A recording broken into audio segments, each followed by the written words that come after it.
How to find photos you're tagged in on Facebook Lite. Hello guys, in today's video I'm gonna show you how to find photos you're tagged in on Facebook Lite. First thing, go to Facebook Lite.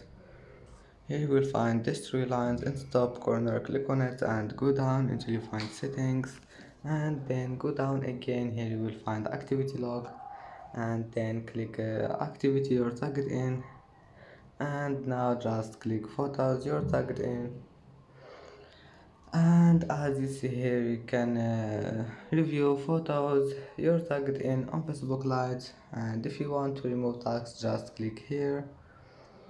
And that's it. It's easy, of course. And that's it for today's video. If you like this video, please don't forget like and don't forget subscribe, and thank you for watching this video until the end, and see you in the next video.